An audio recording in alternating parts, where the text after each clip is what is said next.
मैं अमदास पलांगे सीजी शिक्षा में आपका स्वागत करता हूं। हम देख रहे हैं कक्षा 12वीं रसायन विज्ञान का 7वां इकाई जिसका नाम है पी ब्लॉक के तत्व। और ये जो पी ब्लॉक के तत्व हैं इससे पहले वाला जो क्लास था उसमें हमने नाइट्रिक अम्ल बनाने की जो प्रयोगशाला विधि था, साथ ही साथ नाइट्रिक अम्ल बनाने का जो क्या था हमारा एक कोष्ठवाल विधि था जो कि परीक्षक के दृष्टिकोण से बहुत ही महत्वपूर्ण है, वो हमने पढ़ लिया है। और साथ ही साथ हमने नाइट्रिक अम्ल का कुछ गुण देखा था, भौतिक गुण जिसको बोलते हैं। और भौतिक गुण में ये देखे थे कि ये तैली एक प्रकार का तैली द्रव होता है और साथ ही साथ ये त्वचा वचा में पड़ जाए तो उसको जला देता है। तो ये क्वेश्चन जो है आता तो नहीं है भौतिक गुण, बट आपको जानना बहुत ज़रूरी था तो हम लोग बता दिए हैं, ठीक है। और कुछ चीज़ जो पॉइंट नहीं करते हैं वो बुक से आप क्या कर सकते हैं, उनको देख सकते हैं भाई। आगे हम थोड़ा चलते हैं रासायनिक गुण की ओर। और ये रासायनिक गुण भी किसका हम लोग देख रहे हैं भाई, नाइट्रिक अम्ल का ही ये रासायनिक गुण हम क्या कर रहे हैं, देख रहे हैं। और नाइट्रिक अम्ल का फार्मूला आपको पता है, HNO3 को क्या बोलते हैं हम लोग, नाइट्रिक अम्ल के नाम से जानते हैं। तो इनके बहुत सारे क्या दिया है, रासायनिक गुण दिया गया है। तो सबको हम थोड़ा थोड़ा करके देखते हैं। सभी जितने भी सूत्र हैं सबको तो यहाँ पर वो नहीं करेंगे, बट उसके अंतर्गत जो आता है 2 सूत्र है 3 सूत्र है तो उसमें हम लोग कम से कम आधा आधा करते हुए चलेंगे। तो रासायनिक गुण में पहला जो गुण दिया है वो गुण हमारा कौन सा है, हमारा अम्लीय गुण है। अम्लीय गुण मतलब क्या होता है भाई, अम्लीय गुण इसलिए शो कर रहा है क्योंकि हम लोग बोलते हैं नाइट्रिक अम्ल बोल रहे हैं, मतलब वो अम्ल को शो कर रहा है। लेकिन वास्तविक में क्या करता है, हम लोग उसको प्रूव करके बताना है कि रियल में नाइट्रिक अम्ल है या नहीं है, उसको हमको क्या करना है, प्रूव करना है। और प्रूव करने के लिए हम क्या करते हैं, इसको हम एक बोल सकते हैं क्षार के साथ क्या करते हैं, क्रिया कराते हैं। क्योंकि अम्ल क्या करता है, क्षार के साथ क्रिया करता है और लवण का क्या करता है, निर्माण करता है। तो इसको हम किसके साथ क्रिया कराते हैं भाई, क्षार के साथ क्रिया कराते हैं। तो सबसे पहले तो हम क्या लिख देते हैं, HNO3, इसको हम लोग क्या बोलते हैं, नाइट्रिक अम्ल कहते हैं। जब इसको हम क्या करते हैं, एक क्षार है हमारा NaOH जिसको बोलते हैं सोडियम हाइड्रोक्साइड, इसके साथ हम क्या करते हैं, क्रिया कराते हैं। तो उस स्थिति में इसके साथ क्रिया करता है, क्योंकि आप जानते हो सोडियम क्या होता है, प्लस चार्ज होता है, ये माइनस चार्ज होता है। इसी प्रकार अगर मैं इसकी बात कर दूं तो यहाँ पर हाइड्रोजन कैसा होता है, प्लस चार्ज होता है, और ये क्या होता है हमारा, माइनस चार्ज होता है। और जब भी क्या होता है, प्लस माइनस आपस में मिलता है, ये यौगिक बनता है। तो ये H प्लस क्या होता है, OH के साथ मिल जाता है, तो यहाँ से आपका क्या बनता है, H2O क्या होता है, बाहर निकल जाता है। और ये जो सोडियम होता है जिसका धन आयन होता है वो नाइट्रेट के साथ क्रिया करके क्या बना लेता है आपका, इस प्रकार से सोडियम नाइट्रेट का क्या करता है, निर्माण करता है। तो ये क्या हो जाता है हमारा, सोडियम नाइट्रेट हो गया हमारा। और इसको तो आप जानते हैं H2O कहते हैं, और इसका नाम आपको पता है नाइट्रिक एसिड के नाम से क्या करते हैं, इसको जानते हैं। तो ये वाला को क्या बोलते हैं भाई, नाइट्रिक एसिड कहते हैं, नाइट्रिक क्या बोलते हैं, इसको एसिड कहा जाता है। तो इस प्रकार से हम पहला गुण देख लिए, जो नाइट्रिक एसिड होता है ये आपको किसके साथ क्रिया करता है भाई, सोडियम हाइड्रोक्साइड, इसको हम लोग क्या बोलते हैं, सोडियम हाइड्रोक्साइड बोलते हैं। Na को बोलते हैं सोडियम, OH को बोलते हैं क्या, हाइड्रोक्साइड। तो इस प्रकार से हम क्या बोलते हैं इसको, सोडियम हाइड्रोक्साइड। तो जब हम क्या करते हैं, नाइट्रिक अम्ल का क्रिया सोडियम हाइड्रोक्साइड के साथ क्रिया कराते हैं तो दोनों क्रिया करके एक लवण अर्थात सोडियम नाइट्रेट का निर्माण करता है और पानी का क्या करता है, अणु आपका मुक्त करता है। इससे ये प्रूफ होता है कि ये जो हमारा क्या होता है, जो नाइट्रिक अम्ल होता है वो अम्लीय गुण को प्रदर्शित करता है। क्यों अम्लीय गुण को प्रदर्शित करता है, क्योंकि वो क्षार के साथ क्या करता है, क्रिया करता है, और क्रिया करके आपका क्या बनाता है, यौगिक का निर्माण करता है। इसलिए हम इसको क्या करते हैं, अम्लीय गुण के या अम्लीय प्रकृति के हिसाब से उसको क्या करते हैं कि हाँ इसमें अम्लीय गुण पाया जाता है, उसको क्या कर सकते हैं, इस समीकरण के द्वारा दर्शा सकते हैं। तो ये हो गया हमारा एक उदाहरण। अब दूसरा उदाहरण भी लिख सकते हैं, जैसे हमारे पास दिया है कैल्शियम कार्बोनेट, ये हमारा कैल्शियम कार्बोनेट है। इसके साथ अगर हम क्या करते हैं, नाइट्रिक अम्ल का क्या कर देते हैं, क्रिया करा देते हैं, तब क्या बनता है उसको थोड़ा सा हम देखते हैं।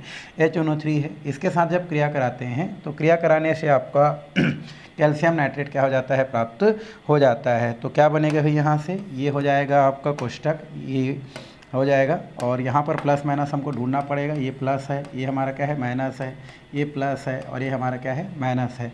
तो फिलहाल तो हम लोग क्या निकाल देंगे, Ca, और ये होता है आपका NO3, और ये 2 हो जाता है। इस चक्कर में इसको हम कितना लेते हैं, 2 बार लेते हैं। तो 2 बार लेते हैं तो हमारा क्या क्या यहाँ से निकल जाता है, तो कुछ कुछ यहाँ से क्या हो जाता है, मुक्त हो जाता है।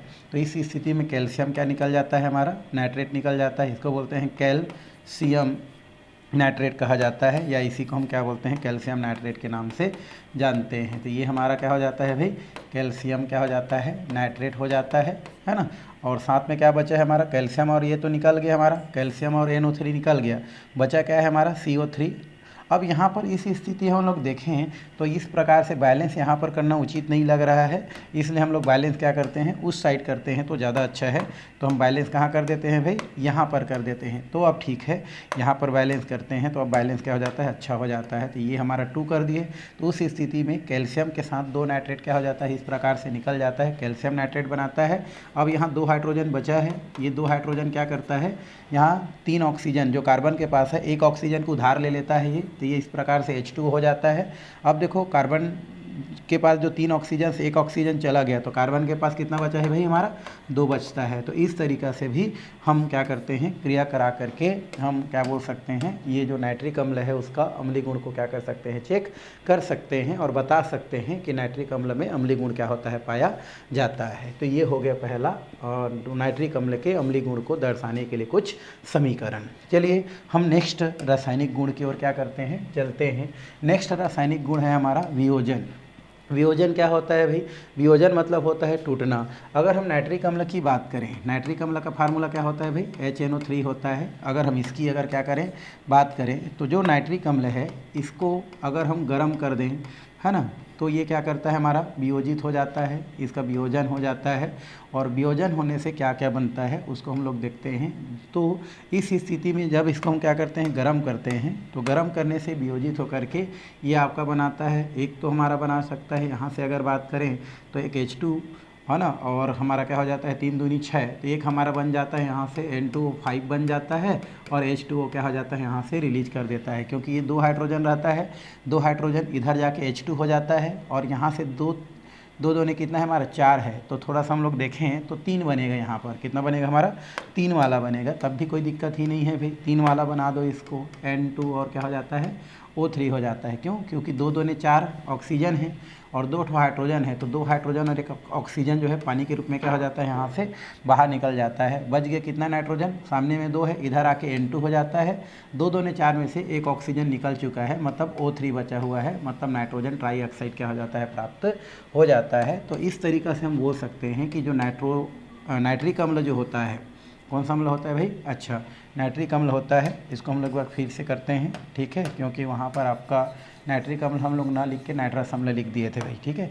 तो यहाँ पर हम क्या करते हैं, HNO क्या होता है हमारा 3 होता है, और इस स्थिति में अगर हम देखें तो यहाँ पर 2 ले लेते हैं, तो एक हमारा क्या निकल जाता है, H2O का क्या हो जाता है, मालिक्यूल से यहाँ से बाहर निकल जाता है, पानी का मालिक्यूल से क्या हो जाता है भाई, यहाँ से H2O के रूप में निकल जाता है, और यहाँ पर आपका N2 क्या हो जाता है, O3 बोलता हूँ, N2O5 क्या हो जाता है, यहाँ से प्राप्त हो जाता है। क्यों प्राप्त होता है भाई, ये 2 हाइड्रोजन इधर आके 2 हो गया, और 3 दूनी 6, यहाँ पर इस प्रकार से गुणा करते हैं हम लोग 3 दूनी 6 करके, तो 1 ऑक्सीजन लेके चला गया और वाटर का मालिक्यूल से निकाल दिया। अब नाइट्रोजन सामने में 2 है, इधर आके पलटता है केमिस्ट्री में, तो N2 हो जाता है, 3 दूनी 6 में 1 ऑक्सीजन निकल चुका है, मतलब 5 बचा है, मतलब यहाँ से क्या हो जाता है, हमको नाइट्रोजन पेंटाऑक्साइड क्या हो जाता है, प्राप्त हो जाता है। क्या प्राप्त होता है भाई, नाइट्रोजन पेंटाऑक्साइड प्राप्त होता है। तो इस तरीक़ा से हम बता सकते हैं कि जो नाइट्रिक अम्ल होता है, ये हमारा क्या होता है, हमारा नाइट्रिक जो अम्ल होता है, इस नाइट्रिक अम्ल में क्या होता है, हमारा वियोजन का गुण पाया जाता है। वियोजन मतलब होता है टूटना, और नाइट्रिक अम्ल टूट करके नाइट्रोजन पेंटाऑक्साइड और पानी का मॉलिक्यूल से बनाता है, जो फिर से मिल के नाइट्रिक अम्ल बना सकता है भाई। तो इस प्रकार से हम बोल सकते हैं कि नाइट्रिक अम्ल में वियोजन का गुण क्या होता है, पाया जाता है। तो ये हमारा कितना हो गया, हमारा 2 रासायनिक गुण हो गया भाई। ये पूछता कभी नहीं है आपके पेपर में, ठीक है, बट यहाँ पर आपका रासायनिक गुण दिया गया है, तो हम इसको क्या कर सकते हैं, पढ़ सकते हैं, या आपके आने वाला जो भी इंट्रेंस एग्जाम है, जैसे नीट का, जी का, इसमें आपको यहाँ से क्वेश्चन कर सकता है। फिलहाल 12th तक के हिसाब से देखें क्वेश्चन, तो यहाँ से नहीं करता है, खाली इसको हम गुण के आधार पर ही क्या करते हैं, पढ़ाई करते हैं। तो कितना गुण हो गया भाई, 2 गुण हो गया। चलिए हम क्या करते हैं, आगे की ओर चलते हैं। आगे का गुण है हमारा आक्सीकारक गुण।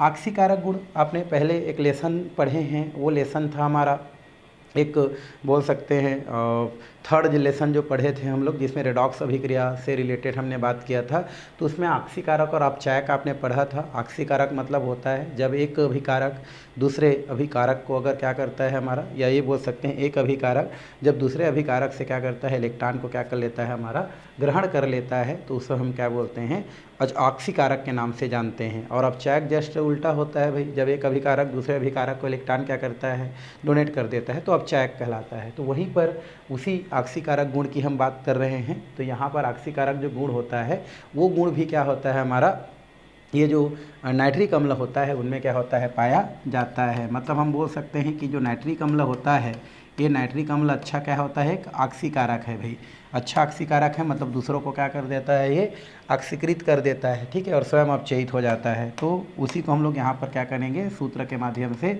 देखेंगे। तो HNO जो 3 होता है वो एक अच्छा क्या है भाई हमारा, ऑक्सीकारक है, एक अच्छा ऑक्सीकारक है, जो दूसरे को ऑक्सीकृत करके स्वयं क्या हो जाता है, अपचयित हो जाता है। तो अच्छा क्या है हमारा, ऑक्सीकारक है। तो ये ऑक्सीकारक कैसे गुण प्रदर्शित करता है, उसको हम इसको जो है समीकरण के माध्यम से समझते हैं। जैसे हमारे पास दिया है HNO3, ये दिया है हमारा HNO3। जब HNO3 क्या करता है हमारा, टूटता है, तो उस स्थिति में क्या क्या बना सकता है, तो एक बना सकता है हमारा नाइट्रोजन के क्या होता है हमारा, डाइऑक्साइड बनाता है, एक बना सकता है हमारा H2 बना सकता है, और साथ में यहाँ पर अगर 2 ले लिया जाए तो उस स्थिति में 2 हाइड्रोजन 1 ऑक्सीजन निकल गया, 3 दूनी 6 हमारे पास क्या है, ऑक्सीजन है।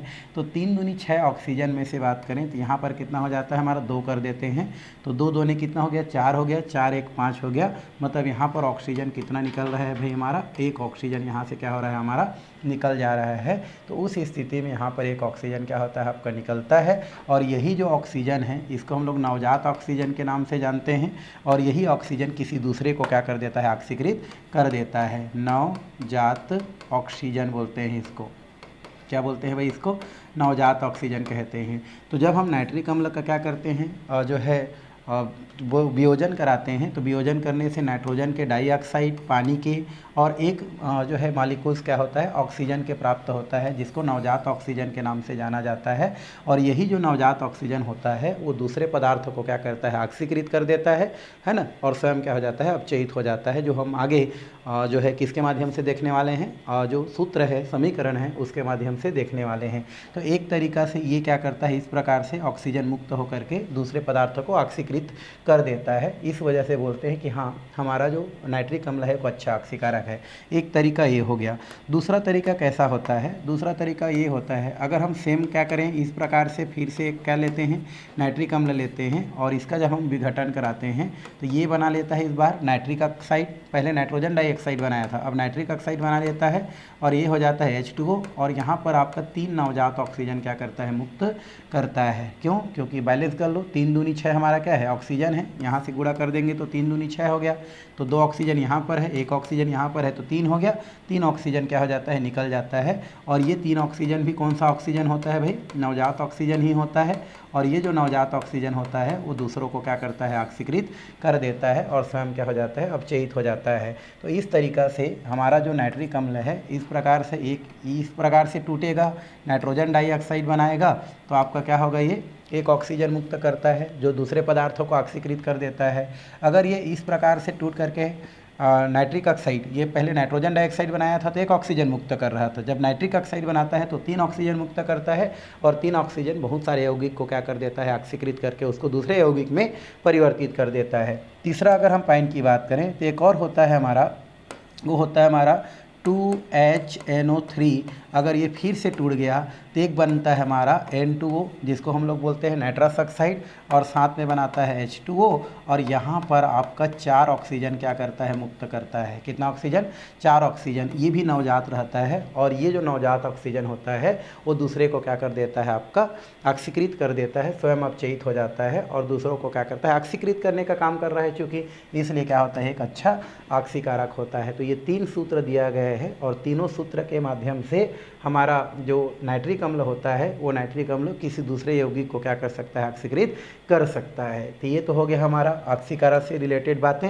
अब देखते हैं कि वो कौन कौन से यौगिक को, कौन कौन से तत्व को क्या करता है, ऑक्सीकृत करता है। हम उसके पास क्या करते हैं, चलते हैं भाई। तो चलिए नेक्स्ट की ओर चलते हैं। यहाँ पर दिया है अधातु, ये धातु नहीं है, यहाँ पर सामने में क्या कर देते हैं अधातु या अधातुओं का क्या देखना है हमको ऑक्सीकरण देखना है। तो बहुत सारे अधातु हैं भाई, देखते रहेंगे तो बहुत सारा है। जैसे आपका यहाँ पर कार्बन है ना, सल्फर है, फास्फोरस है, तो ये बहुत सारे अधातु हैं जिन अधातुओं का ऑक्सीकरण किनके द्वारा होता है भाई, नाइट्रिक अम्ल के द्वारा होता है। तो उसको हमको क्या करना है देखना है।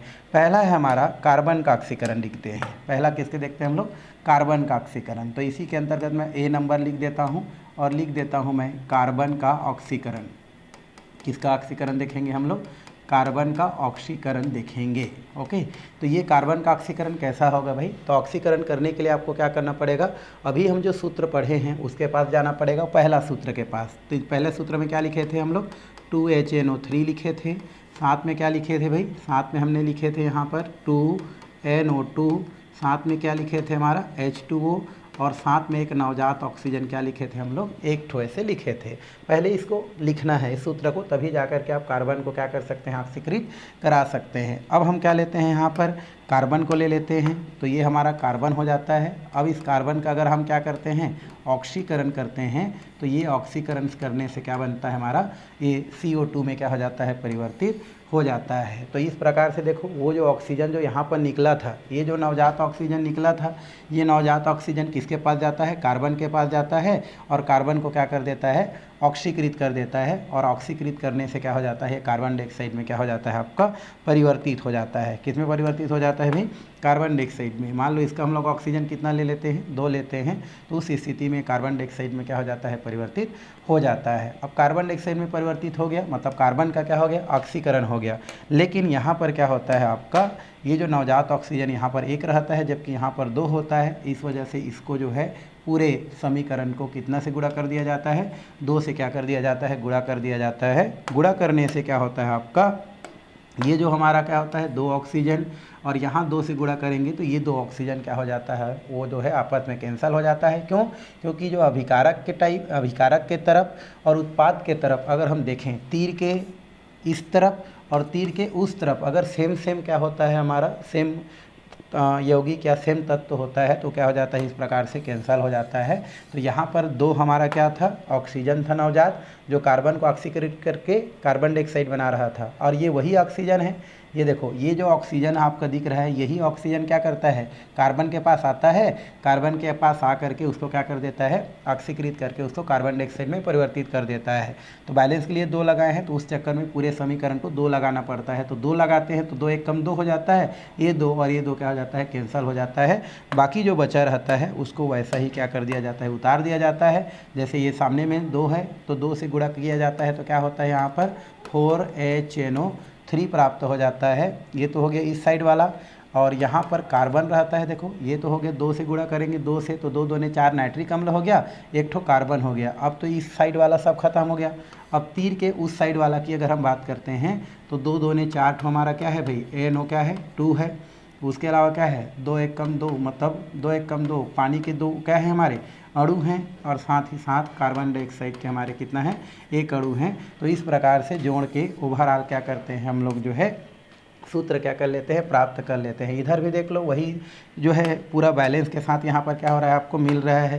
देखो 4 हाइड्रोजन है यहाँ पर भी कितना हाइड्रोजन है 2 दूने 4 हाइड्रोजन है, 4 नाइट्रोजन है, 4 नाइट्रोजन यहाँ पर भी है, ठीक है। कार्बन इधर 1 है, इधर भी कार्बन कितना है हमारा 1 है। ऑक्सीजन की बात करें तो 4 तिया 12 है, यहाँ पर देखो 4 दूनी 8 तो यहाँ पर हो गया, क्योंकि यहाँ से गुणा होगा तो 4 दूनी कितना हो गया 8 ऑक्सीजन हो गया ये, और ये क्या हो गया 8 2 10 और 10 2 12। तो बैलेंस बिल्कुल हमारा क्या है सही है। तो इस तरीक़ा से ये जो पहला समीकरण है जिसमें हम किसका ऑक्सीकरण कर रहे हैं भाई कार्बन का ऑक्सीकरण कर रहे हैं, और कार्बन का ऑक्सीकरण कौन कर रहा है ये नवजात ऑक्सीजन कर रहा है। और आप जानते हैं कार्बन के ऑक्सीकरण से या तो कार्बन मोनोऑक्साइड बनता है या तो कार्बन डाइऑक्साइड बनता है ना। तो इस प्रकार से हमने कार्बन डाइऑक्साइड बना दिया है और बैलेंस करके सब तरफ काट करके यहाँ पर ओवरऑल क्या कर दिया है सूत्र लिख दिया है। तो इस प्रकार से क्या करता है ये जो नाइट्रिक अम्ल होता है वो तत्वों का या अधातुओं का क्या करता है ऑक्सीकरण करता है। तो इस तरीक़ा से इसको क्या किया जाता है दर्शाया जाता है। और यही ऑक्सीजन है ना जो क्या कर रहा है कार्बन को ऑक्सीकृत कर रहा है। तो ये हमारा एक समीकरण यहाँ से क्या किया जा सकता है लिखा जा सकता है। ठीक है। और भी हैं बट एक काफ़ी है हमारा, आप चाहेंगे तो और भी हैं, उसको आप क्या कर सकते हैं, लिख सकते हैं, बता सकते हैं, बट यहाँ पर एक ही है। जैसे हम सल्फ़र की बात कर देते हैं थोड़ा सा, किसकी बात करते हैं भाई, सल्फ़र की बात कर लेते हैं। तो जो सल्फ़र होता है अगर हम इसकी बात करें तो ये हो जाता है सल्फ़र हो गया, और सल्फ़र जो होता है उसको हम क्या कर सकते हैं, बहुत सारे चीज़ में क्या कर सकते हैं, सल्फ्यूरिक अम्ल में करते हैं। चलिए क्या करते हैं हम लोग, सल्फ़र का, है ना, सल्फ़र का जो ऑक्सीकरण है वो कर देते हैं। तो सल्फ़र का ऑक्सीकरण होगा तो मान लो सल्फ्यूरिक अम्ल बनाते हैं हम लोग, क्या बनाते हैं भाई, सल्फ्यूरिक अम्ल बनाते हैं। तो ये सेकंड नंबर बी नंबर हो गया। तो सल्फ़र का ऑक्सीकरण कर रहे हैं मतलब सल्फ्यूरिक अम्ल का क्या करते हैं, बदलते हैं। तो इसके लिए फिर सी को ले लेते हैं। तो क्या लेंगे हम यहाँ पर, इसी को लेंगे। तो फिर से यहाँ पर लिखना पड़ेगा 2HNO3, है ना, इज इक्वल टू, यहाँ पर क्या हो जाएगा भाई, ये हो जाएगा 2NO, ये आपको लिखना ही पड़ेगा। उसके बाद क्या हो जाएगा H2O, और ये नवजात क्या हो गया, ऑक्सीजन, क्योंकि लड़ाई झगड़ा तो यही करेगा। तो वहाँ पर क्या होता है, ये जो हमारा क्या होता है, ऑक्सीजन होता है, ये ऑक्सीजन, ये यहाँ पर हो गया सल्फ़र। अब वो जो ऑक्सीजन है वो आएगा ही, बट उसके साथ हम क्या लेते हैं यहाँ पर H2O क्या कर लेते हैं, ले लेते हैं। अब H2O ले लेते हैं और उसके बाद क्या लेते हैं भाई, हम यहाँ पर वो जो नवजात ऑक्सीजन है उस ऑक्सीजन को हम क्या करते हैं, ले लेते हैं। तो उस स्थिति में क्या बनता है, क्या होता है, उसको हमको क्या करना है, थोड़ा सा अभी देखना है। तो ये तो H2O हो गया, ये ऑक्सीजन हो गया। तो कितना ऑक्सीजन लेंगे कि ये क्या हो जाता है, सल्फ्यूरिक अम्ल में क्या हो जाता है, कन्वर्ट हो जाता है। तो उस स्थिति में हम देखें तो यहाँ पर मान लो हम लोग कितना ऑक्सीजन ले लेते हैं, 3 ऑक्सीजन ले लेते हैं। कितना ऑक्सीजन ले लिए भाई, इसका 3 ऑक्सीजन ले लिए, ठीक है। ये तो हमारा क्या हो गया, पानी भी लेते हैं साथ में। तो यहाँ पर H2 हो गया और ये हो गया H2O, और हम नवजात जो ऑक्सीजन निकला है उसकी मात्रा कितना ले लेते हैं हम लोग, 3 ले लेते हैं। उस स्थिति में क्या हो जाता है हमारा, ये क्रिया करता है। तो ये 2 हाइड्रोजन, उसके बाद क्या होता है, एक सल्फ़र, 3 और एक 4 ऑक्सीजन, ये सल्फ्यूरिक अम्ल में क्या हो जाता है, कन्वर्ट हो जाता है। अब इस स्थिति में इसका ऑक्सीजन कितना है हमारा, 3 है। उधर आपको कितना दिख रहा है, 1 ठो दिख रहा है। तो उस स्थिति में इन दोनों को कम से कम बैलेंस करने की क्या होता है, ज़रूरत होता है। तो उस चक्कर में इसको भी पूरे समीकरण को 3 से क्या कर दिया जाता है, गुणा कर दिया जाता है। उस चक्कर में ये 3 क्या हो जाता है, कैंसिल हो जाता है, क्योंकि 3 है वो भी क्या होता है, 3 होता है। बाकी को जोड़ दिया जाए तो 3 दूनी कितना हो जाता है हमारा, यहाँ पर 6HNO3, ये हो जाता है नाइट्रिक अम्ल। साथ में क्या होता है, H2O भी क्या हो सकता है, यहाँ से कैंसिल हो सकता है भाई। कैसे कैंसिल हो सकता है, इधर भी एक H2 है, इधर भी एक H2 है, वो भी क्या हो जाता है, कैंसिल हो जाता है। बाकी उधर 3 H2 है, इधर एक H2 है, तो उधर 2 H2 अभी भी क्या हुआ है, बचा हुआ है। तो इधर क्या बचा, कुछ नहीं बचा, एक सल्फ़र बचा। क्या बचा हमारा, सल्फ़र। इस साइड में तो ये क्या बचा है, 2 मतलब 3 दूनी 6 नाइट्रिक अम्ल बचा, एक सल्फ़र बचा, ठीक है, एक सल्फ़र हो गया। अब यहाँ पर क्या हो जाएगा, इक्वल टू, यहाँ पर हम इक्वल टू कर देते हैं। इस साइड क्या बचा है, 3 दूनी कितना हो गया हमारा, 6, 3 दूनी कितना है हमारा, 6। तो यहाँ पर मैंने क्या कर दिया हूँ, 6 हो गया, और 3 दूनी 6, और NO क्या हो जाता है हमारा, 2 हो जाता है। तो ये हो गया 3 दूनी 6 NO2, क्योंकि इससे गुणा करेंगे ना जी ऐसा करके। तो 3 दूनी 6 क्या हो जाता है, NO2। और तो इधर सब कट चुका है हमारा, और क्या बचा है हमारा, तो मैं पहले सल्फ्यूरिक अम्ल को लिख देता हूँ, उसके बाद इसको लिखता हूँ। तो सल्फ्यूरिक अम्ल तो एक ही ठो है, ये हो जाता है H2SO4, और 6 ठोड़ू किसका हो जाता है हमारा, NO2 का हो जाता है।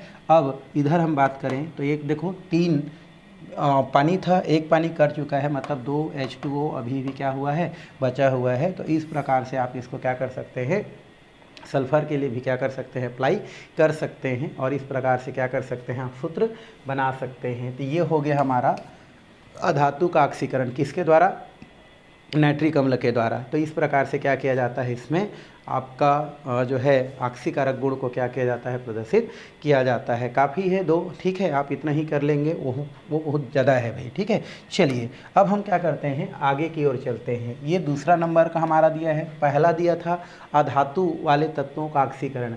अब हम क्या करेंगे, यौगिक का ऑक्सीकरण देखेंगे। क्या देखेंगे भाई, यौगिक का। पहले तत्व का कर रहे थे, जैसे कार्बन का किए, और किसका किए हम लोग, सल्फर का किए। अब हम किसका करते हैं भाई, यौगिक का ऑक्सीकरण करते हैं। और यहाँ पर कुछ यौगिक आपका दिया गया है, उन यौगिकों का हमको क्या करना है, ऑक्सीकरण करना है। और यहाँ पर बोल रहा है H2S, H2S को क्या बोलते हैं, हाइड्रोजन सल्फाइड बोलते हैं। H को बोलते हैं हाइड्रोजन, S को बोलते हैं सल्फाइड। H2O इसलिए लिखा जाता है क्योंकि आपका पता है कि जो हाइड्रोजन की जो संयोजकता होता है वो 1 होता है, सल्फ़र की संयोजकता फिलहाल 2 होता है, क्योंकि इसके अंतिम में 6 इलेक्ट्रॉन होता है, क्योंकि सल्फ़र का परमाणु क्रमांक 16 होता है, तो 2 8 और कितना होता है भाई, ये 6 होता है, तो 2 इलेक्ट्रॉन लेता है, संयोजकता 2 दिखाता है। तो ये केमिस्ट्री है, इसमें संयोजकता उल्टा दिखाया जाता है, सामने वाला का संयोजकता उसके पहले वाला दिखाता है, मतलब सल्फ़र की संयोजकता हाइड्रोजन दिखाएगा और हाइड्रोजन की संयोजकता क्या दिखाता है, सल्फ़र दिखाता है। इसलिए इसका फार्मूला कैसा बनता है हमारा, H2S बनता है। तो इसका हमको ऑक्सीकरण करना है, क्या करना है भाई, ऑक्सीकरण करना है। और ऑक्सीकरण करने के लिए आपको पता है नवजात ऑक्सीजन की क्या होता है, आवश्यकता होता है, और हमने शुरू में समीकरण बनाया है, वहीं से आपको लेना है। कौन सा वाला को, दूसरा वाला को। चलिए, तो दूसरा वाला क्या बनाए थे हम लोग, 2HNO3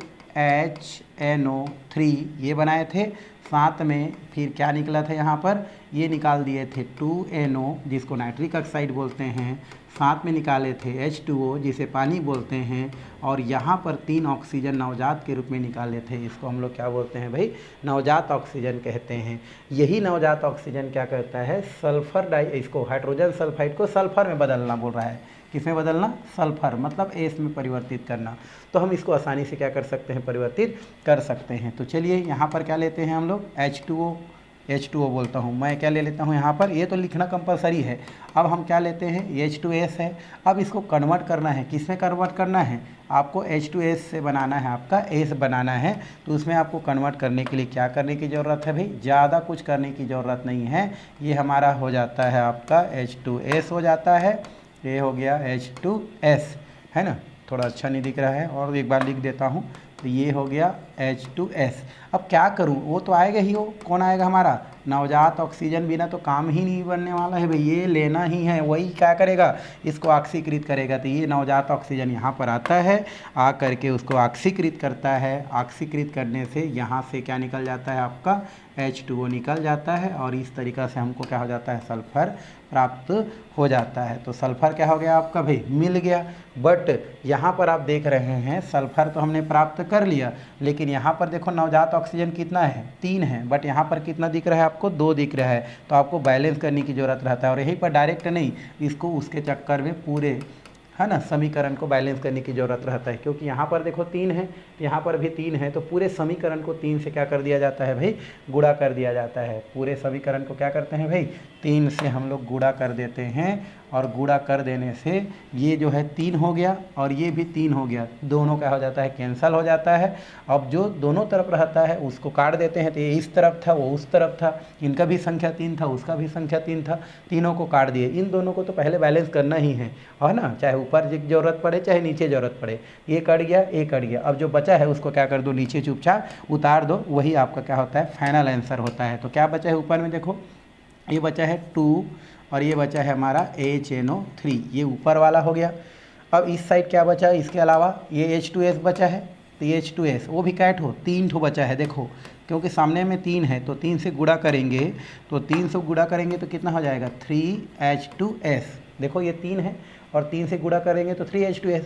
अब इस साइड, तीर के इस साइड वाला हम सब में क्या कर दिया, लिख ले, ऊपर वाला को भी लिख ले, नीचे सबको एक साथ जोड़ के लिखना है ना, इक्वल टू। अब यहाँ पर क्या बचा है, देखो यहाँ पर बचा है 2NO, है ना, उसके अलावा क्या बचा है हमारा, ये देखो यहाँ पर एक H2 बचा है, और यहाँ पर 3 से गुणा करोगे तो 3H2 बच जाएगा, तो 3 और 1 कितना हो जाएगा, 4H2। तो ये हमारा क्या हो जाता है, 4H2, और लास्ट में जिसको हम लोग क्या बोलते हैं, सल्फ़र बोलते हैं, ये सल्फ़र आपको क्या हो जाता है, प्राप्त हो जाता है। क्योंकि आपको यही बोल रहा है कि किसका ऑक्सीकरण भाई, हमारा सल्फ़र का ऑक्सीकरण। आप चाहेंगे तो इसको सामने क्या कर सकते हैं, लिख सकते हैं, तो आप उल्टा इसको लिख दो भाई, ये हमारा सल्फ़र हो गया, साथ में क्या हो गया हमारा 2NO, और 4H2 क्या हो जाता है, हमको प्राप्त हो जाता है। और यही आपका क्या होता है, फाइनल समीकरण होता है। देखो सब बैलेंस है, इसमें कोई दिक्कत नहीं है।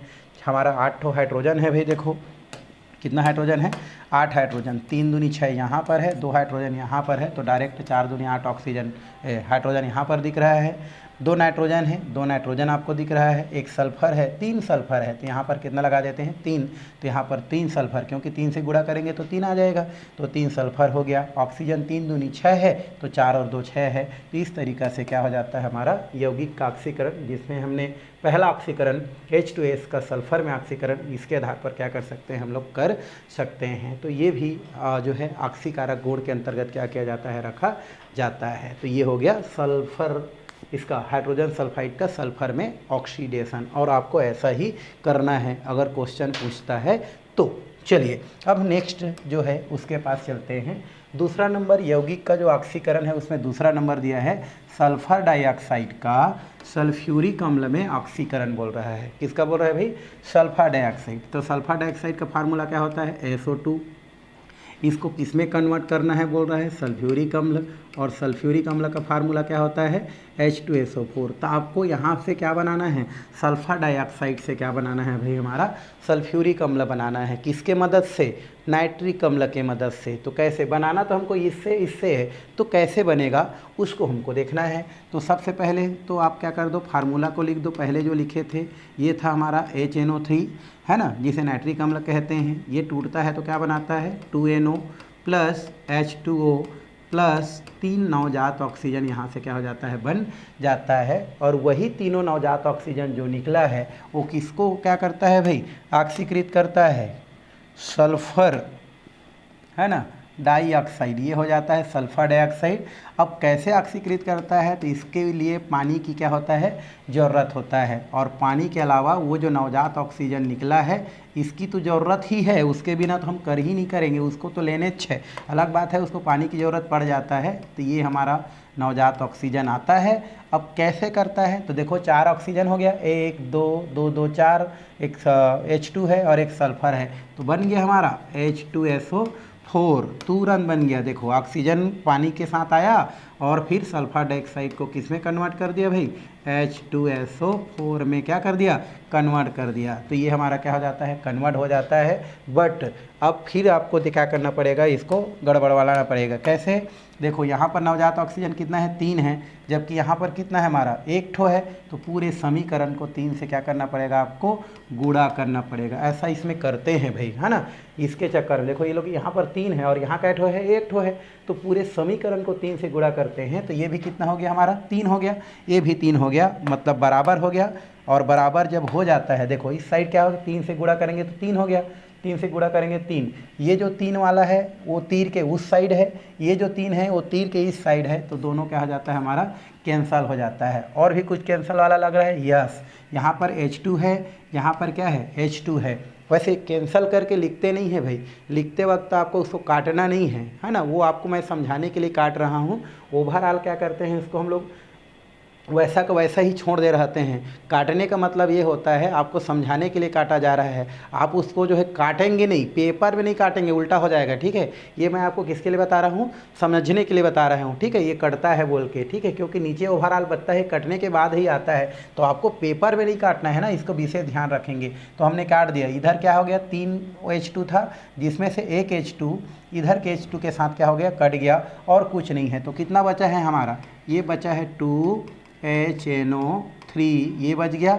इस साइड में देखो तीर की इस साइड का और क्या बचा है भाई, SO2 बचा है, तो ये हो गया SO2। अब तीर के इस साइड वाला सब खत्म हो गया, अब उस साइड वाला क्या है बचा है, तो क्या क्या बचा है, एक तो सल्फ्यूरिक अम्ल बचा है, कै ठो, 3 ठो, तो 3H2SO4, क्योंकि 3 से गुणा करेंगे, ये हो गया, प्लस नाइट्रिक ऑक्साइड कितना बचा है, 2NO, ये बच गया। अब देखो पानी हमारा क्या था, एक पानी का अणु था हमारा, अच्छा इधर H2O बचा है, क्या बचा है हमारा H2O, तो इसको हमको क्या करना है, थोड़ा सा इसको लिख देते हैं, तो ये हो जाएगा 2 और HNO3, 2HNO3, तो लिख देते हैं 2HNO3 प्लस क्या हो जाता है हमारा H2O प्लस सल्फर डाइऑक्साइड, और ये फाइनली हमको क्या हो जाती है, सल्फ्यूरिक अम्ल नाइट्रिक ऑक्साइड क्या हो जाती है, आपको प्राप्त हो जाती है। तो इस तरीक़ा से सल्फर डाइऑक्साइड का सल्फ्यूरिक अम्ल में क्या हो जाती है भाई, ऑक्सीकरण हो जाती है। तो अगर ये क्वेश्चन पूछ दी जाती है मान लो, तो आपको वहाँ पर जो है इस प्रकार से लिखने की क्या होती है, आवश्यकता होती है। तो ये एक और हो गया यौगिक के ऑक्सीकरण में। अब आगे देखते हैं, आगे जो है वो है फेरस लवणों का फेरिक लवणों में ऑक्सीकरण दे रहा है। ठीक है, फेरस लवण किसको बोलते हैं, तो यहाँ पर FeSO4 को बोलते हैं फेरस लवण, और इसी को अगर मैं लिख दूँ यहाँ पर Fe2SO4 कोष्टक बंद करके 3 कर दूँ, इसको बोलते हैं फेरिक लवण। अब फेरिक और फेरस की कहानी कहाँ से आता है भाई, फेरिक और फेरस की कहानी बड़ा है। यहाँ पर जो आयरन होता है, ये आयरन आपका 2 प्रकार का ऑक्सीकरण अवस्था दर्शाता है। कितना प्रकार का ऑक्सीकरण अवस्था, 2 प्रकार का। ठीक है, ये सब आप 11वीं क्लास में पढ़ चुके हैं। एक दिखाता है +2 वाला और एक दिखाता है आयरन हमारा जो है +3 वाला। तो ये 2 प्रकार का ऑक्सीकरण अवस्था प्रदर्शित करता है। तो वैज्ञानिक लोग देखे, अरे एक तत्व तो 2 प्रकार का ऑक्सीकरण अवस्था दिखा रहा है, तो कैसे नाम उसका पकड़ेंगे। तो वैज्ञानिक द्वारा ये सजेशन दिया गया कि जो कम ऑक्सीडेशन नंबर है उसमें सफिक्स के रूप में क्या लगा देते हैं, अस लगा देते हैं, और इसमें सफिक्स के रूप में ईक लगा देते हैं। क्यों, क्योंकि आयरन को क्या बोलते हैं, फेरम बोलते हैं भाई, क्या बोलते हैं, फेरम। तो अम को हटा के अगर एस लगा दें तो ऑक्सीकरण अवस्था 2 वाले में क्या लगाते हैं, फेरस लगाते हैं, और ऑक्सीकरण अवस्था 3 वाला में ईक लगाते हैं, तो फेरिक कहते हैं। तो हमको इसमें क्या करना है, ये फेरस से क्या बनाना है, फेरिक का क्या करना है भाई, निर्माण करना है। किसके माध्यम से, नाइट्रिक अम्ल के माध्यम से। तो चलिए किसके पास चलते हैं, पहले नाइट्रिक अम्ल। हमारा तो वही स्थिति रहेगा, 2HNO3 is equal to 2NO plus H2O, और 3 नवजात ऑक्सीजन यहाँ से क्या हो जाती है, आपका बाहर निकल जाती है। तो ये नवजात ऑक्सीजन क्या हो गया, यहाँ से भाई बाहर निकल गया, कोई टेंशन ही नहीं है। अब हमको क्या करना है, यहाँ पर होता है फेरस सल्फेट। अब फेरस सल्फेट को मेरे को बदलना है किसमें, फेरिक सल्फेट में। तो उसके लिए हमको नवजात ऑक्सीजन के अलावा यहाँ पर किसकी ज़रूरत पड़ती है भाई, सल्फ्यूरिक अम्ल की भी ज़रूरत पड़ती है, और उसके अलावा यहाँ पर ऑक्सीजन की क्या होती है, आवश्यकता होती है। वो तो आएगा ही। और फिर फेरस सल्फेट किस में कन्वर्ट हो जाती है, आपकी फेरिक सल्फेट, जिसका फार्मूला इस प्रकार से क्या की जाती है, लिखी जाती है। तो कैसे बन जाता है भाई, तो उस स्थिति में आपको जो है बैलेंस करने के लिए सामने में यहाँ पर क्या लगा देते हैं, 2 लगा देते हैं। सामने 2 लगाते हैं तो देखो ये 2 जो है इधर आके पलट जाता है, तो Fe2 हो जाता है।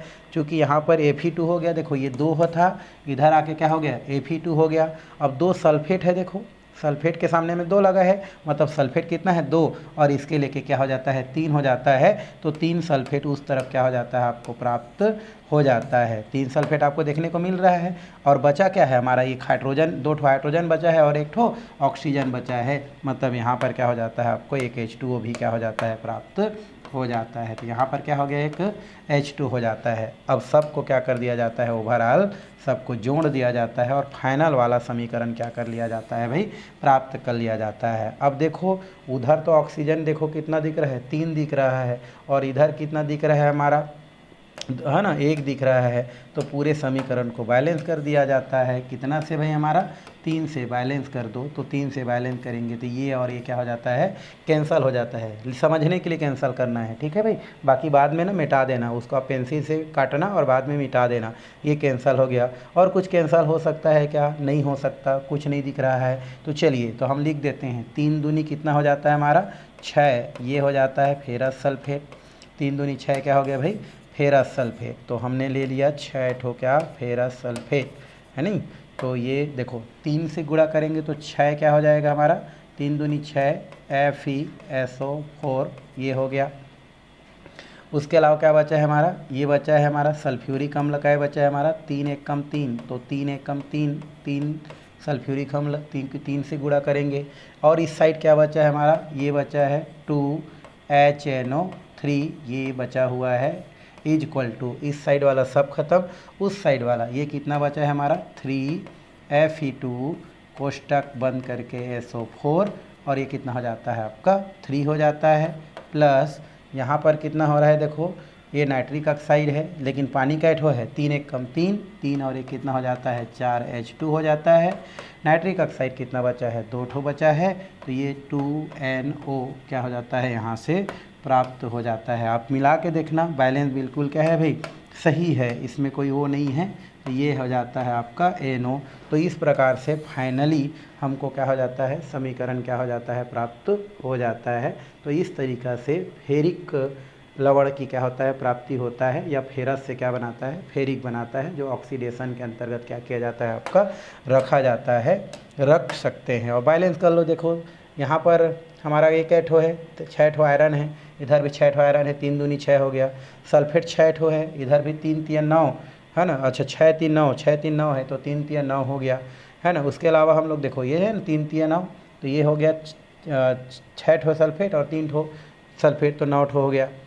नाइट्रिक अम्ल की बात करें यहाँ पर, है ना, तो नाइट्रिक अम्ल में क्या है, अब नाइट्रिक अम्ल क्या बच रहा है, हाइड्रोजन बच रहा है, तो 3 दूनी 6 2 8, तो 4 दूनी 8 हो जाता है। नाइट्रोजन 2 है, नाइट्रोजन 2 है। ऑक्सीजन कितना है भाई हमारा, 3 दूनी 6 है, तो 4 और 2 6 है। बैलेंस बिल्कुल सही है। और इसी तरीक़ा से यौगिकों का क्या किया जाता है, आपका ऑक्सीडेशन किया जाता है, ऑक्सीकरण करते हैं। तो इसमें से ये जो हमारा क्वेश्चन है वो आपको क्या कर सकता है, प्रश्न के तौर पर पूछ सकता है। ठीक है, तो ये हो गया ऑक्सीकरण। तो इतना में हमारा क्या हो जाता है, जो आपका 3rd नंबर जो ऑक्सीकारक गुण है वो क्या हो जाता है, आपका समाप्त हो जाता है ना। उसको हम लोग क्या करते हैं, यहीं पर स्टॉप करते हैं। ठीक है, अब चौथा हमारा जो रासायनिक गुण है उसके ओर क्या करते हैं हम लोग भाई, चलते हैं। और चौथा रासायनिक गुण आपको यहाँ पर दिख रहा है, धातुओं के साथ क्रिया।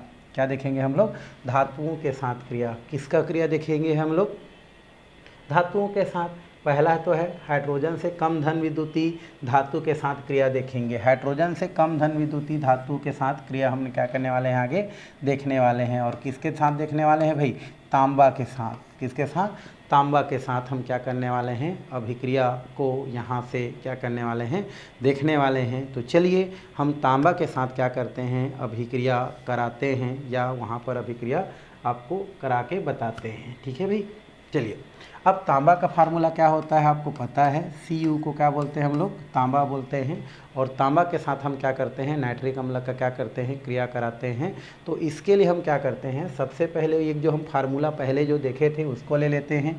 जैसे क्या लिए थे हम लोग पहले, 2HNO3, है ना। और ये जब टूटता है तो ये बनाता है क्या, NO2, N2O नाइट्रस ऑक्साइड बनाता है, साथ में हमारा क्या बनाता है, H2O बनाता है, और साथ में 4 नवजात ऑक्सीजन यहाँ से क्या होता है, हमारा निकाल देता है, जिसके माध्यम से क्या होता है, ऑक्सीकरण की प्रक्रिया होती है। तो कितना नवजात ऑक्सीजन भाई, 4 नवजात ऑक्सीजन यहाँ से निकलता है। अब वो जो 4 नवजात ऑक्सीजन निकलता है उनमें से ही जो ऑक्सीजन निकला है वही ऑक्सीजन क्या करता है, नाइट्रिक अम्ल का क्या करता है, हमारा इसका कॉपर का क्या करता है, हमारा ऑक्सीकरण करता है। तो चलिए हम क्या ले लेते हैं, यहाँ पर कॉपर ले लेते हैं, साथ में हम क्या लेते हैं, नाइट्रिक अम्ल भी यहाँ से क्या कर लेते हैं, ले लेते हैं। और साथ में जो नवजात ऑक्सीजन निकला है उसको भी हम क्या करते हैं, यहाँ से लेते हैं। तो उस स्थिति में कॉपर प्लस चार्ज वाला होता है, नाइट्रेट क्या होता है हमारा, माइनस चार्ज वाला होता है। तो आप जानते हैं इसको, तो यहाँ पर मैं प्लस माइनस थोड़ा देर के लिए लिख देता हूँ, बाद में फिर मैं आपको मिटा दूंगा। ठीक है, तो ये हमारा प्लस वाला होता है और ये क्या होता है आपका माइनस वाला होता है। तो उस स्थिति में कॉपर की संयोजकता 2 बार आता है, तो ये हमारा 2 ले लिया जाता है। यहाँ से कितना ले लेते हैं, 2 ले लेते हैं। तो इस स्थिति में क्या हो जाता है, कॉपर, और ये क्या हो जाता है आपका NO3 नाइट्रेट प्राप्त हो जाता है। साथ में क्या बच रहा है हमारा, ये जो H2O है ये हमारा क्या हो जाता है, बाहर क्या हो जाता है, मुक्त हो जाता है। तो इस तरीक़ा से हम देख रहे हैं कि जो कॉपर होता है वो आपका क्या करता है, नाइट्रिक अम्ल के साथ क्या करता है भैया, क्रिया करता है। किसके साथ क्रिया करता है, नाइट्रिक अम्ल के साथ क्या कर लेता है, ये क्रिया कर लेता है। और क्रिया करके आपका क्या बनाता है, इस प्रकार से आपका कॉपर नाइट्रेट और H2O का क्या करता है, हमारा निर्माण करता है। चाहेंगे तो आप इसको क्या कर सकते हैं, जोड़ के यौगिक बना सकते हैं। तो उस स्थिति में पूरे समीकरण को कितना से गुणा किया जाता है, हमारा 4 से गुणा कर दिया जाता है। तो ये 4 क्या हो जाता है, कैंसल हो जाता है। बाकी जो बता है उसको हम क्या कर सकते हैं, लिख सकते हैं। तो टोटल कितना बता है, 4 नाइट्रिक अम्ल और 4 2 6, यहाँ पर क्या हो जाता है, नाइट्रिक अम्ल। तो कॉपर कितना होता है, 1 होता है, 6 क्या हो जाता है, हमारा नाइट्रिक अम्ल हो जाता है ना। और इक्वल टू में अगर हम बात करें तो यहाँ पर क्या हो जाता है, 4 ठो क्या हो जाता है, Cu। ये हमारा क्या हो जाता है भाई, 4 हमारा Cu हो जाता है। 4 ठो यहाँ पर Cu लिख देते हैं हम लोग। 4 नंबर का कितना हो जाता है, 4 Cu, और कोष्टक में हो जाता है आपका NO3, ये हो जाता है 2, है ना।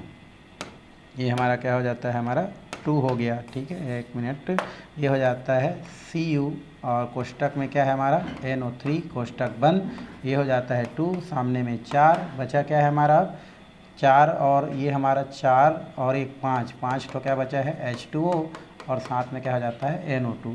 तो इस तरीक़ा से हम क्या कर सकते हैं, नाइट्रिक अम्ल के साथ भी क्या कर सकते हैं, क्रिया करा के क्या कर सकते हैं, उसको बता सकते हैं, बताया जा सकता है। तो ये इस प्रकार से क्या करता है भाई, क्रिया करता है और क्रिया करके आपको क्या देता है, नाइट्रिक अम्ल को क्या करता है, प्रदर्शित करता है। तो ये आपका एक और हमारा रासायनिक गुण क्या होता है यहीं पर समाप्त होता है। चलिए और हम क्या करते हैं, रासायनिक गुण की ओर चलते हैं। और रासायनिक गुण में क्या है हमारा अगला रासायनिक गुण, और भी बहुत सारा है भाई, आप भी थोड़ा कर करके देखेंगे तो ज़्यादा अच्छा रहेगा।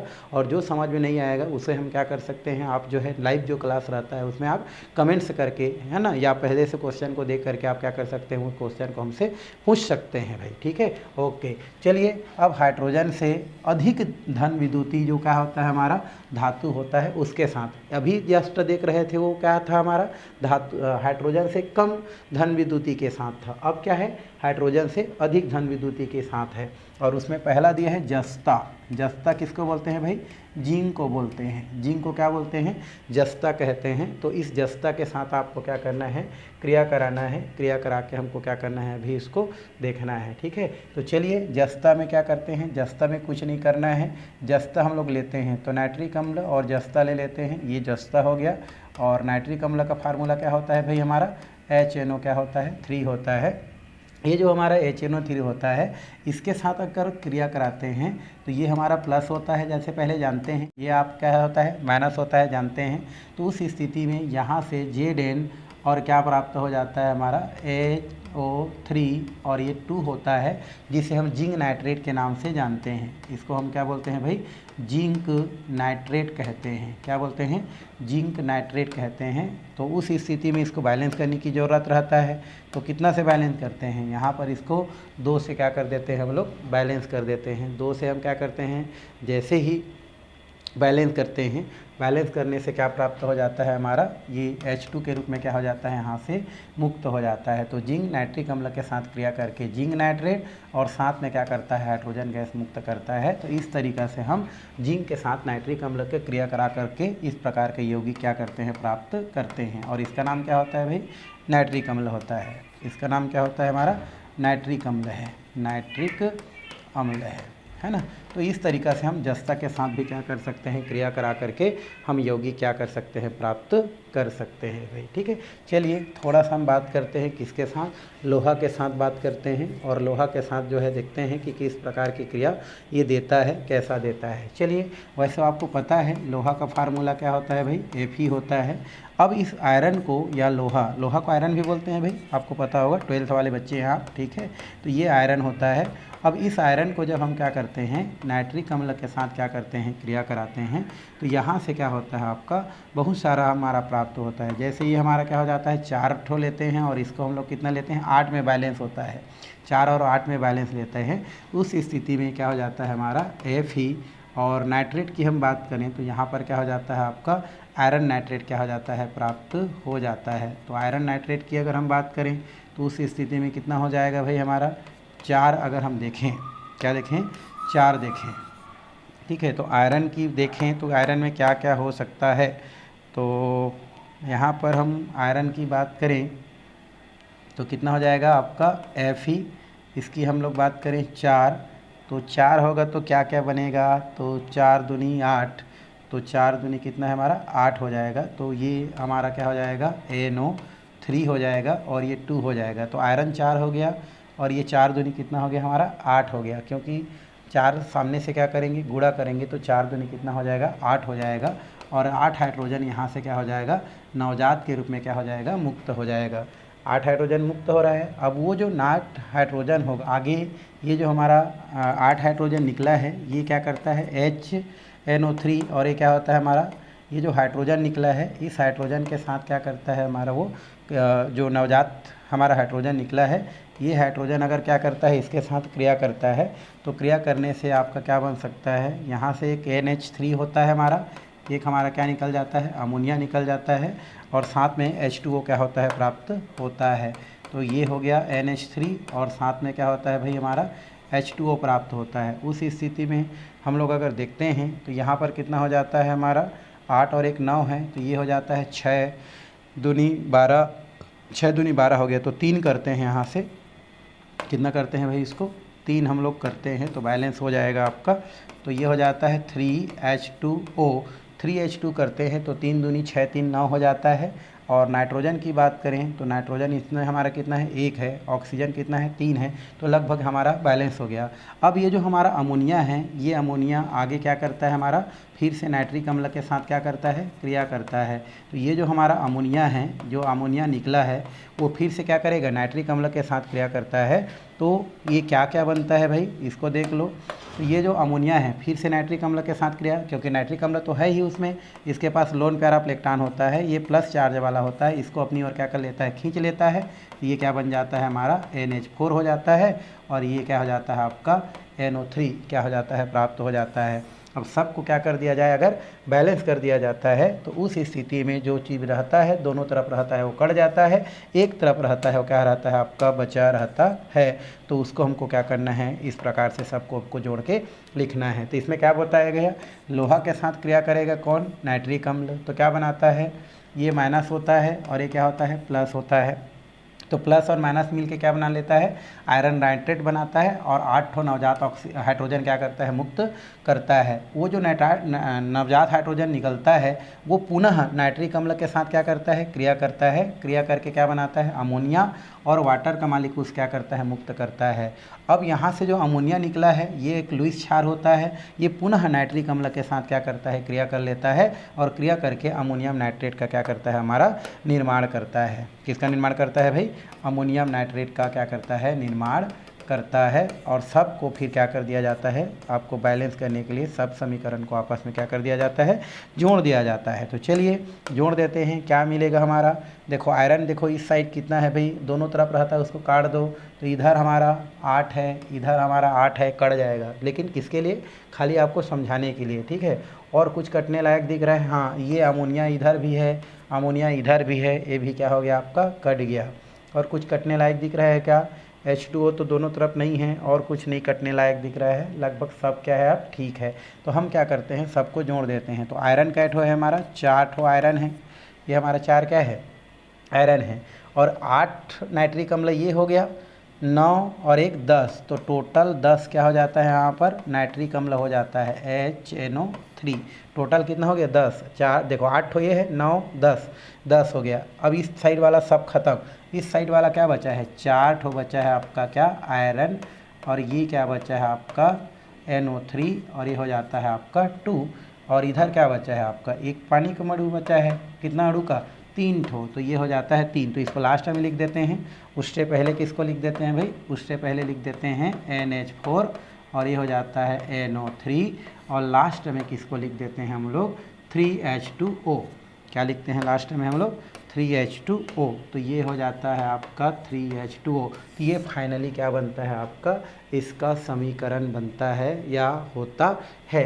तो ये भी हमारे किसके अंतर्गत आता है भाई, रासायनिक गुण के अंतर्गत इसको क्या किया जाता है, रखा जाता है। अगर क्वेश्चन आ जाता है तो अच्छी बात है, आप उसको इस प्रकार से प्रैक्टिस करके क्या करना है, आपको बनाना है। चलिए हम नेक्स्ट रासायनिक गुण की ओर क्या करते हैं, चलते हैं।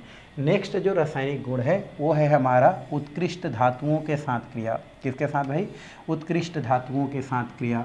उत्कृष्ट धातु क्या होता है भाई, जो धातु क्या करता है, क्रिया में बहुत कम पार्टिसिपेट करता है, या हम यहाँ पर के बात करें, अभी हम जो टॉपिक पढ़ रहे हैं उसकी अगर हम बात करें तो उस स्थिति में हम बोल सकते हैं कि उत्कृष्ट धातु जैसे प्लेटिनम है, सोना है, और क्या है, इरिडियम है, ऐसे 2 धातु हैं जिनको उत्कृष्ट धातु कहा जाता है। क्यों, क्योंकि ये ज़्यादातर क्रिया में भाग नहीं लेते हैं, किसी दूसरे के साथ क्रिया नहीं करते हैं, ये धातु हैं फिर भी क्रिया में भाग नहीं लेते हैं, है ना, इस कारण इसे उत्कृष्ट धातु कहा जाता है। जैसे आपको पता है कि जो 18वें समूह के क्या होते हैं, जो तत्व होते हैं उसको उत्कृष्ट गैस कहा जाता है। क्या कहा जाता है भाई, उत्कृष्ट गैस, क्योंकि सब के सब गैस है तो उसको हम क्या बोलते हैं, उत्कृष्ट गैस कहते हैं। और उसको उत्कृष्ट गैस इसलिए कहते हैं क्योंकि उत्कृष्ट गैस होने की वजह ये है कि इसके अंतर्गत आने वाले जो भी तत्व है, जैसे हीलियम है, नियान है ना, आर्गन है, क्रिप्टान है, जिनान है, रेडान है। तो ये ऐसे हमारे क्या होते हैं जो तत्व होते हैं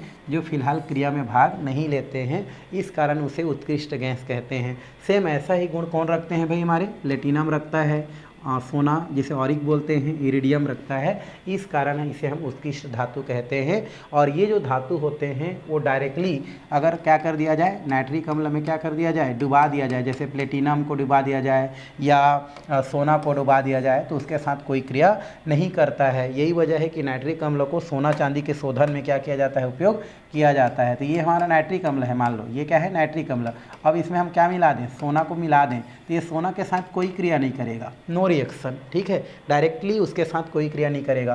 प्लेटिनम कोई क्रिया नहीं करेगा, इरिडियम कोई क्रिया नहीं करेगा। इसी वजह से नाइट्रिक अम्ल का उपयोग सोना चांदी के शोधन में किया जाता है। क्यों? क्योंकि डायरेक्ट उसके साथ क्रिया नहीं कर रहा है। अगर क्रिया करना स्टार्ट कर दे तो फिर उस स्थिति में फिर आपका सोना नहीं रह पाएगा भाई, ठीक है। लेकिन वो तो डायरेक्टली में नहीं कर रहा है ना, लेकिन हमको अगर क्या करना है, सोना को अगर नाइट्रिक अम्ल में घोलना है तो उस स्थिति में हमको किसकी ज़रूरत होता है, अम्लराज की क्या होता है, आवश्यकता होता है। और अम्लराज क्या होता है, ये एक इम्पॉर्टेंट क्वेश्चन है जिसको आपको क्वेश्चन के तौर पर क्या किया जाता है, पूछा जाता है या पूछा क्या कर सकता है, जा सकता है भाई, ठीक है। तो ये इम्पॉर्टेंट क्वेश्चन है, कौन सा हमारा, ये जो अम्लराज होता है।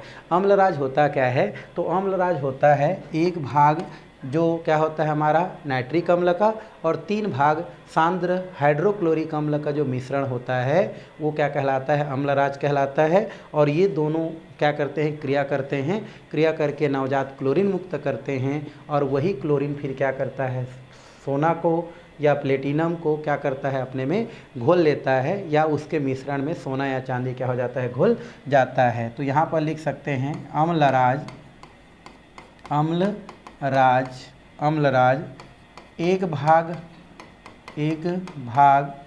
अम्लराज है ना, अम्लराज, ठीक है। एक मिनट फिर से इसको मैं लिख रहा हूँ, ठीक है। अम्लराज, कौन सा राज भाई, अम्लराज। चलिए तो यहाँ पर क्या लिख देते हैं हम लोग, अम्लराज, अम्लराज एक भाग नाइट्रिक अम्ल और 3 भाग सांद्र हाइड्रोक्लोरिक अम्ल का, हाइड्रोक्लोरिक है ना, अम्ल का, हाइड्रोक्लोरिक अम्ल का मिश्रण होता है। क्या है भाई, मिश्रण होता है जो है ना नवजात क्लोरीन, नवजात क्या भाई हमारा, क्लोरीन उत्पन्न करता है, क्लोरीन क्या करता है, उत्पन्न करता है। तो अम्लराज क्या होता है भाई, अम्लराज एक भाग नाइट्रिक अम्ल का और 3 भाग हाइड्रोक्लोरिक अम्ल का क्या होता है, मिश्रण होता है, जिसके मिश्रण से क्या होता है, नवजात क्लोरीन उत्पन्न होता है, जिसमें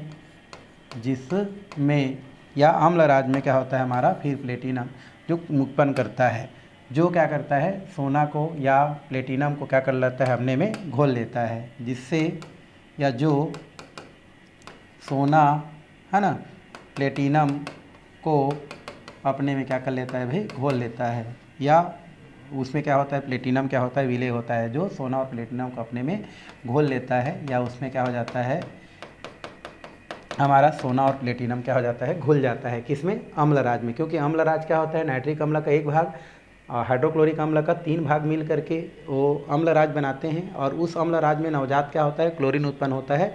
और जब उसमें हम क्या करते हैं, सोना को या प्लेटिनम को हम क्या करते हैं, मिलाते हैं, तो फिर सोना उसमें आसानी से क्या होता है, घुल जाता है या क्रिया कर लेता है, जिसे हम और क्या कर सकते हैं, समीकरण से समझ सकते हैं, ठीक है। तो चलिए समीकरण से समझते हैं। तो सबसे पहले क्या लेते हैं, HNO3 एक भाग, 3 भाग क्या लेते हैं, हाइड्रोक्लोरिक अम्ल का। ये जब आपस में क्रिया करता है तो ये तो हो जाता है 2 दूने क्या हो जाता है, 4। तो ये 2 दूने क्या बना लेता है हमारा, फिलहाल तो 4 हमारा क्या बना लेता है, हाइड्रोजन और 2 पानी का अणु मिलकर के H2O बना लेता है। साथ ही साथ एक क्या बनाता है यहाँ से NOCl, नाइट्रोसिल क्लोराइड का क्या करता है, ये निर्माण करता है। कौन, जब अम्लराज बनता है तो क्या क्या बनता है हमारा, NaOCl नाइट्रोसिल क्लोराइड, 2H2O पानी, और 2 ठो क्या बनता है हमारा यहाँ से नवजात क्लोरीन क्या होता है, मुक्त होता है। और यही नवजात क्लोरीन है ना फिर क्या करता है सोना को, जैसे हमारा क्या होता है AU होता है, ये जो AU होता है ये हमारा क्या करता है 3 क्लोरीन के साथ क्या करता है, जो नवजात के रूप में है उसके साथ क्रिया करता है, और ये AuCl3 का क्या करता है आपका निर्माण करता है। ये वही नवजात क्लोरीन होता है जो आता है सोना को क्या करता है ऑरिक क्लोराइड में बदल देता है, और बदलने के पश्चात क्या हो जाता है सोना हमारा अम्लराज में घुल जाता है। क्योंकि यहाँ पर क्लोरीन 3 है, यहाँ पर क्लोरीन 2 है, तो इसको बैलेंस करने की क्या होता है ज़रूरत पड़ता है, तो यहाँ पर 3 से गुणा कर दिया जाता है, और नीचे जो है 2 से क्या कर दिया जाता है आपका गुणा कर दिया जाता है।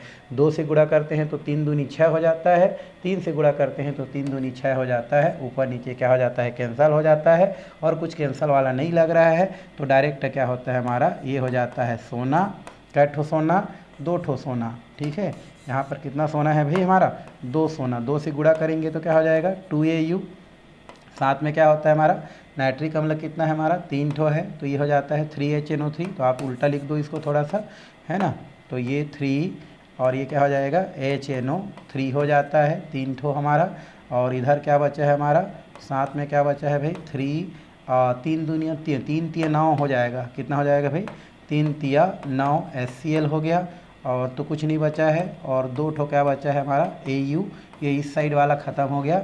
इधर की हम बात करें तो ये कितना हो जाता है 2, ये हो जाता है AU, और ये हो जाता है Cl3, और क्या बचा है NaOCl, साथ में क्या बचा होता है 3 दूनी 6 H2O बचा हुआ है। तो ये हमको फाइनली क्या हो जाता है एक सूत्र प्राप्त हो जाता है। तो इस तरीक़ा से क्या किया जा सकता है, इसको प्राप्त किया जा सकता है। सेम आप प्लेटिनम के लिए कर सकते हैं भाई, सेम किसके लिए कर सकते हैं प्लेटिनम के लिए कर सकते हैं। उसके लिए 4 की क्या होती है आवश्यकता होती है, बस उसको बैलेंस करने की आवश्यकता होती है, ज़्यादा नहीं है। जैसे आप देखना चाहेंगे तो क्या कर सकते हैं देख सकते हैं, जैसे हम लोग अगर बताते हैं यहाँ पर तो यही चीज़ फिर से लिखते हैं HNO क्या होता है हमारा 3।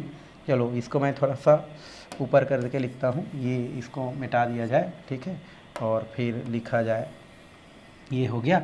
तो यहाँ पर हम क्या करते हैं, अगर हम प्लेटिनम की बात करते हैं तो उसको चलिए हम लोग यहाँ पर क्या कर देते हैं भाई लिख देते हैं। तो यही चीज़ लिखते हैं HNO क्या हो जाता है 3, साथ में क्या हो जाता है 3HCl, क्या बनाएगा हमारा NaOCl प्लस क्या बनाएगा H2O, 2H2O क्या बनाएगा हमारा ये 2H2O, फिर क्या बनाएगा हमारा भाई 2 नवजात क्लोरीन, और फिर हमने क्या घोल दिया इसमें प्लेटिनम को घोल दिया। प्लेटिनम का फार्मूला Pt होता है, अगर हम यहाँ अगर क्या करते हैं 4 Cl ले लेते हैं तो ये क्या हो जाता है आपका, ये हो जाता है PtCl कितना हो जाता है आपका 4 हो जाता है।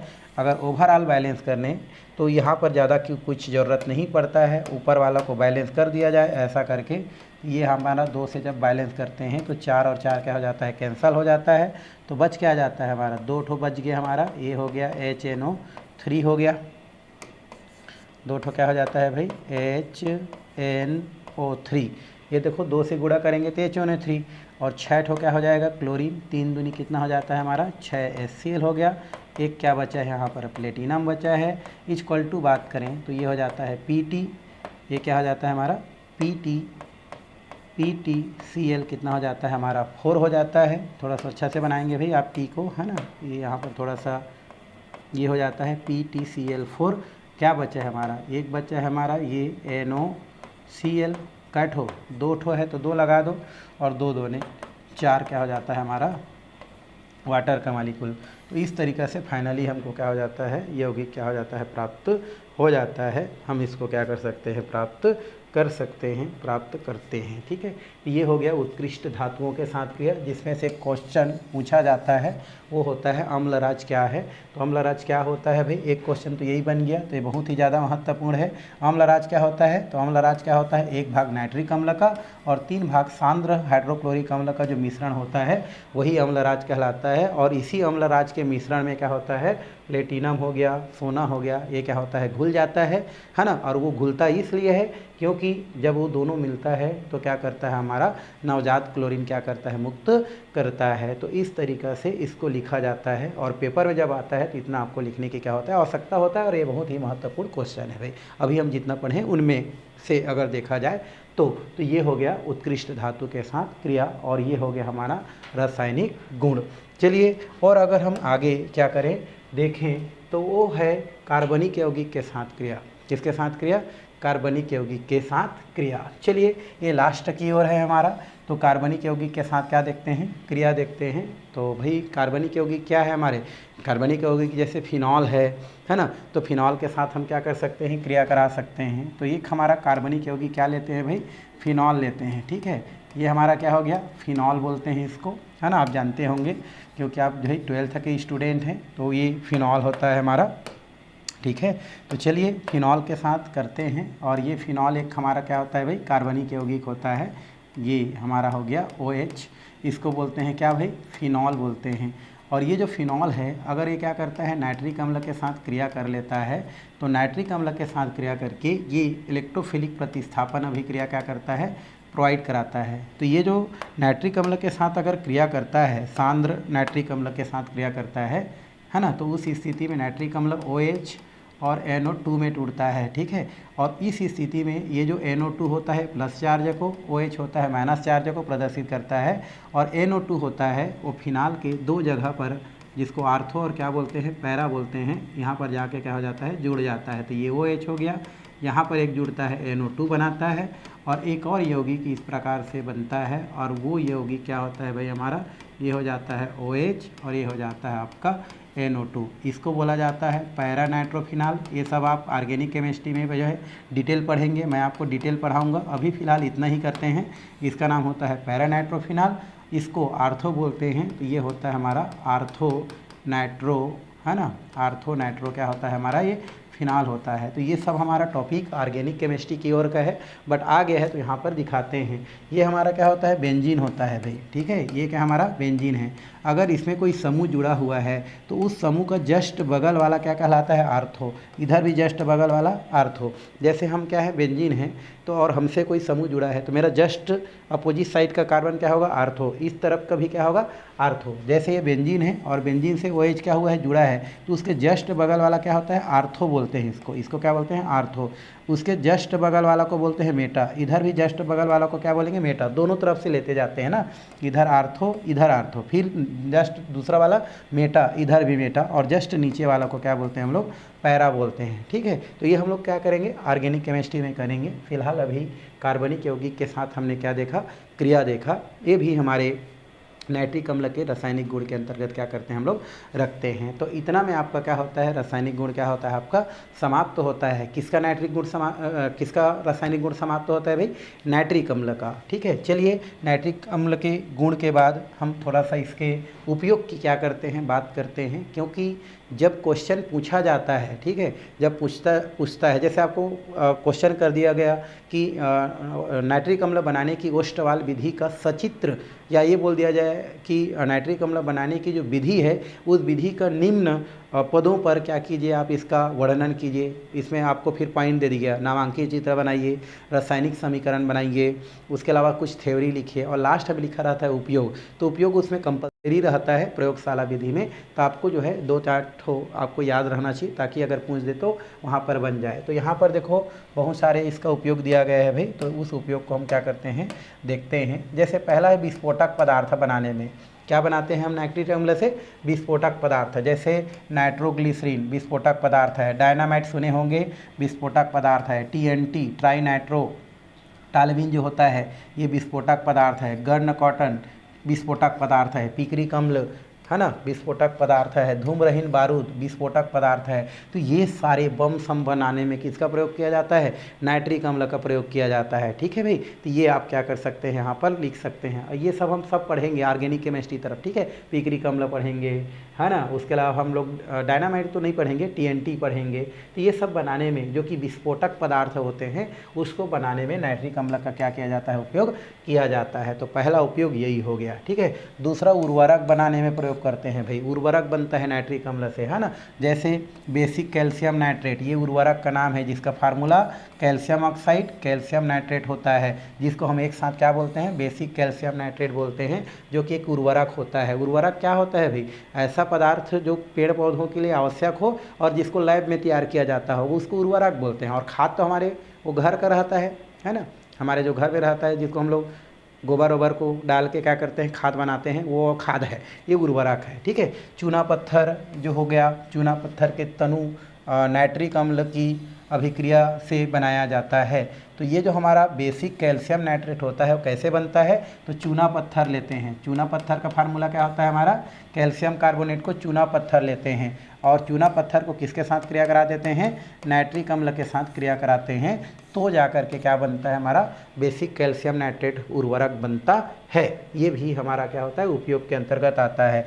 कृत्रिम रेशम बनाते हैं भाई। रेशम तो आप समझते हो ना, एक तो रेशम वो कीड़ा से प्राप्त होता है, वो कोसा वाला कीड़ा से, है नी। एक रेशम वो हो गया, एक रेशम हम लोग अपने लैब में बनाते हैं। तो कृत्रिम रेशम भी कहाँ किसके द्वारा बनाया जाता है, नाइट्रिक अम्ल के द्वारा बनाया जाता है। यह नाइट्रोसेल्यूलोज होता है और ये आपका कृत्रिम रेशम बनाने में क्या किया जाता है, उपयोग किया जाता है। ऐसा नहीं कि हम सब चीज़ प्रकृति से ही प्राप्त करते हैं। आजकल केमिस्ट्री या केमिकल लैब में, है ना, बहुत सारा चीज़ क्या करते हैं हम लोग बना सकते हैं। तो वैसे ही कृत्रिम रेशम बनाने में इसका क्या करते हैं, प्रयोग करते हैं। और इसके बाद अगर हम उपयोग देखें तो अभी मैं आपको बता रहा था कि नाइट्रिक अम्ल डायरेक्टली सोना चांदी के साथ क्रिया नहीं करता है, लेकिन अम्लराज के साथ क्रिया करता है ना भाई।